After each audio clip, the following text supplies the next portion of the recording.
Powder डाल दूंगा।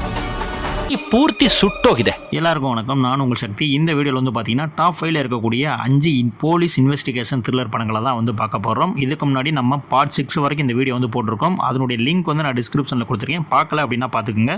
வாங்க இப்போ நம்ம வீடியோக்குள்ளே போகலாம். இதில் நம்ம முதலாவதாக பார்க்க போகிற படம் என்னன்னு பார்க்கறதுக்கு முன்னாடி படத்தினுடைய கதை என்ன அப்படின்னு பார்த்துடலாம். படத்தினுடைய நாயகன் வந்து பார்த்தீங்கன்னா ஒரு கிரைம் பிரான்ச் ஆஃபீஸராக வந்து இருக்காரு. அவர்கிட்ட ஒரு மர்டர் கேஸ் வந்து கைக்கு வருது. அது வந்து அவருடைய ஒரு 30வது கேஸு அப்படின்ற மாதிரி சொல்லப்படுது.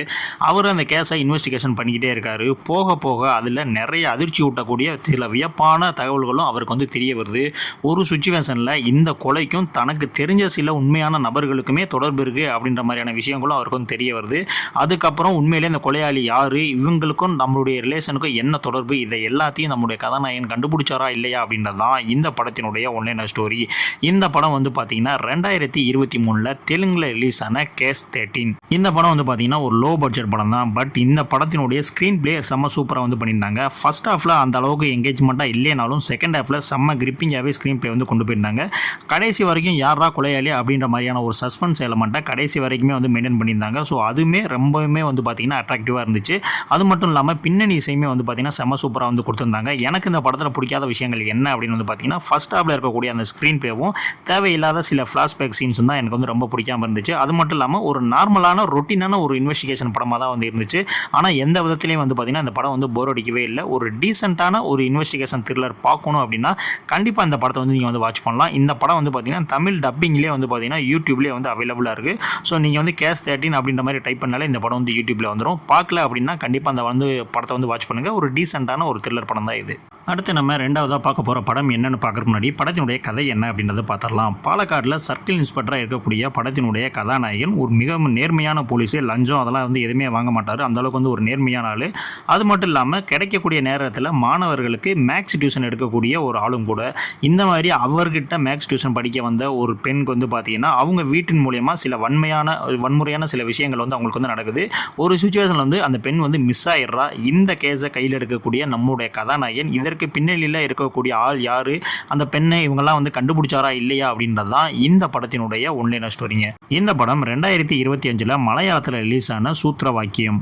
இந்த படத்தை பொறுத்த வரைக்கும் கதைக்கிழமை ஒரு வித்தியாசமான ஒரு கலைக்கிழங்க. ஏன்னா போலீஸ் அதிகாரி ப்ளஸ் வந்து பார்த்தீங்கன்னா மேக்ஸ் டியூஷன் எடுக்கக்கூடிய ஒரு ஆள். ஸோ இந்த மாதிரியான கதாபாத்திர வடிவமைப்பு இந்த சினிமாவுக்கு வந்து ஒரு புதுமையான ஒரு முயற்சி. ரொம்ப சூப்பராகவும் அந்த படத்தை வந்து பண்ணியிருந்தாங்க. அந்த கேரக்டரைசேஷனும் வந்து பார்த்தீங்கன்னா ரொம்ப அருமையாக பண்ணியிருந்தாங்க.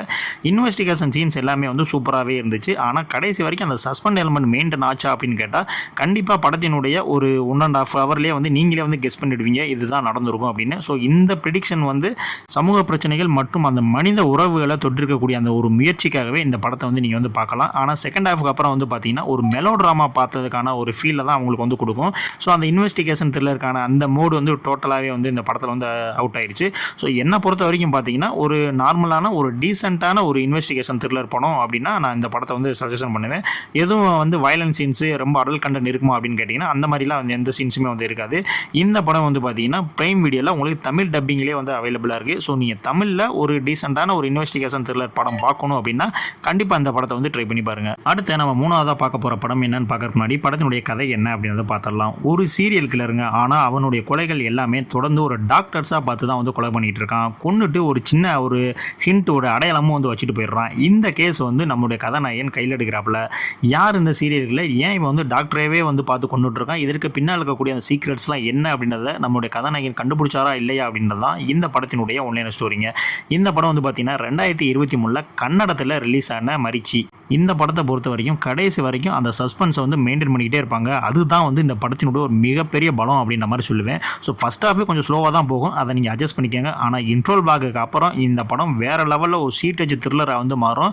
ஸோ அந்த அளவுக்கு வந்து சூப்பராக வந்து ஸ்க்ரீன் பிளே வந்து பண்ணியிருந்தாங்க. படத்தினுடைய எண்டு ட்விஸ்ட்டுமே வந்து பார்த்தீங்கன்னா சூப்பராக வந்து இருந்துச்சு. அது மட்டும் இல்லைங்க, இந்த படத்தில் வந்து பார்த்தீங்கன்னா விஜய் ராகவேந்திரா தான் வந்து ஹீரோவை வந்து பண்ணியிருப்பாப்புல. நம்ம ஊருக்கு எப்படி அருள்நிதி சாரோ ஸோ அதே மாதிரி தான் இன்வெஸ்டிகேஷன் சீன்ஸ் படங்கள்லாம் வருது அப்படின்னா கன்னடத்தில் அது நம்மளுடைய விஜய் ராகவேந்திரா அவர்கள் தான் பண்ணுவார். அந்த அளவுக்கு சூப்பராகவே வந்து பண்ணுவாங்க. ஆக்ஷன் சீன்ஸ் எல்லாமே வந்து பார்த்தீங்கன்னா நல்லாவே இருந்துச்சு. பின்னணி இசை வந்து சூப்பராக இருந்துச்சு. என்னுடைய பாயிண்ட் ஆஃப் வியூவில் பார்க்கும்போது இந்த படத்தினுடைய முதல் பாதி மட்டும் கொஞ்சம் ஸ்லோவாக போச்சு. ஸோ அதுவுமே கொஞ்சம் நல்லா எங்கேஜிங்காக பண்ணியிருந்தாங்க அப்படின்னா உண்மையிலே படம் இன்னும் வந்து சூப்பராகவே இருந்திருக்கும். படத்தில் தேவையில்லாத சில ரொமான்ஸ் வயலன்ஸ் சீன்ஸ் அதெல்லாம் இருந்துச்சு. ஸோ அதெல்லாம் எடுத்திருந்தாலும் இந்த படத்துக்கு எந்த விதமான பாதிப்புமே வந்து இல்லை அப்படின்றது தான் உண்மை. பட் என்னை பொறுத்த வரைக்கும் இந்த படம் ஒரு டீசெண்டான ஒரு இன்வெஸ்டிகேஷன் த்ரில்லர் படம். இந்த படம் நீங்கள் எந்த ஓடிடி எல்லாம் தேடி போய் பார்க்கணும் அப்படின்ற மாதிரி எல்லாம் வந்து அவசியம் கிடையாது. இந்த படம் உங்களுக்கு யூடியூப்லேயே வந்து அவைலபிளாக இருக்குது, தமிழ் டப்பிங்லேயே வந்து அவைலபிளாக இருக்குது. நீங்கள் பார்க்கல அப்படின்னா கண்டிப்பான முறையில் இந்த படத்தை வந்து வாட்ச் பண்ணுங்கள்.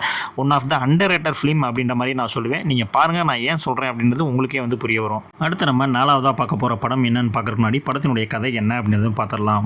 படத்தில் வந்து பார்த்தீங்கன்னா போலீஸ் இன்ஸ்பெக்டராக வந்து நம்முடைய கதாநாயகன் வந்து வராரு. இந்த படத்தில் 2 கதாநாயகன் அப்படின்ற மாதிரி வச்சுக்கோங்க. அந்த கதாநாயகன் வந்து பார்த்தீங்கன்னா ஆல்ரெடி தன்னுடைய மகனோட ஏற்பட்ட சில மன கஷ்டத்தினால ரொம்ப மன அழுத்தத்தில் வந்து இருக்காரு. அந்த மாதிரியான ஒரு சுச்சுவேஷனில் ஒரு இளம் பெண்ணினுடைய தற்கொலையும் கொஞ்ச நாள்லேயே வந்து பார்த்தீங்கன்னா ஒரு பெண்ணுடைய மர்மமான கொலையும் நடக்குது. ஸோ இந்த கேஸ் வந்து பார்த்தீங்கன்னா ஒன்னோட தொடர்பு இருக்குது அப்படின்ற மாதிரி வந்து கதாநாயகன் வந்து கண்டுபிடிக்கிறாப்புல. இதுக்கப்புறம் அந்த படத்தில் என்னெல்லாம் நடந்துச்சு அப்படின்றது தான் இந்த படத்தினுடைய ஒன்லைனர் ஸ்டோரி.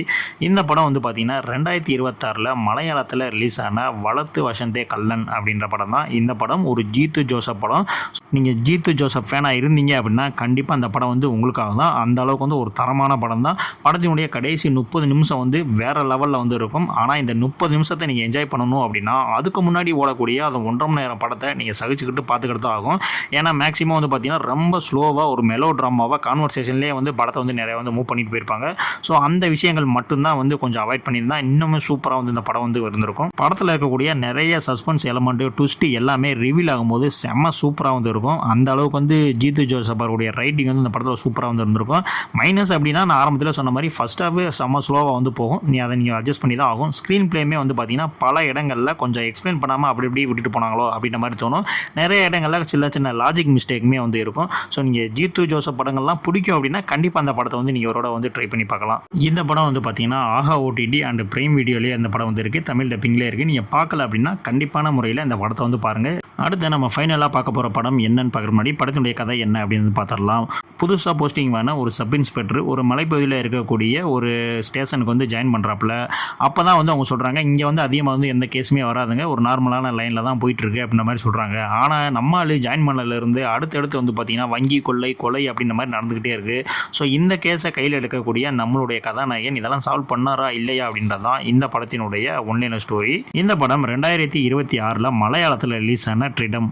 இந்த படத்தினுடைய மிகப்பெரிய பலமே வந்து பார்த்தீங்கன்னா கிளைமேக்ஸ் தாங்க. கிளைமேக்ஸ் லாஸ்ட் அந்த 20 நிமிஷம் வேறு மாதிரியான ஸ்கிரிப்ட் நரேஷன் வந்து பண்ணியிருப்பாங்க. ஆக்ஷன் சீன்ஸுமே வந்து பார்த்தீங்கன்னா சூப்பராக வந்து கோரியோகிராஃப் பண்ணியிருப்பாங்க.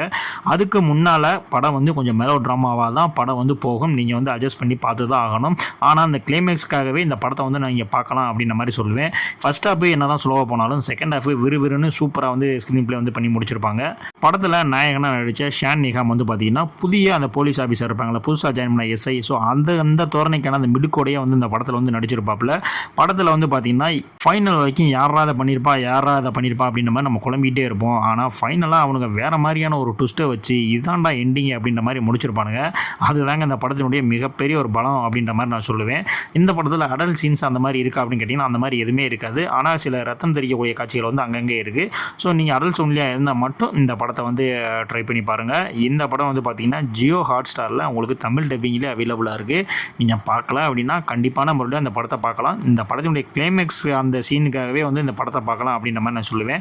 இப்போ நான் சொன்ன இந்த 5 படங்களில் என்னுடைய பர்சனல் ஃபேவரட் எதுன்னு பார்த்தீங்கன்னா அந்த கேஸ் 13 படமும் இந்த ஃபைனலாக சொன்ன இந்த ட்ரீடம் படமும் தான். இதே மாதிரியான போலீஸ் இன்வெஸ்டிகேஷன் த்ரில்லர் வீடியோலாம் வேணும் அப்படின்னா கண்டிப்பாக பார்ட் 7 அப்படின்ற மாதிரி கமெண்ட் பண்ணுங்கள். நான் பார்ட் 7 வீடியோவும் உங்களுக்கு வந்து கிரியேட் பண்ணி போடுறேன்.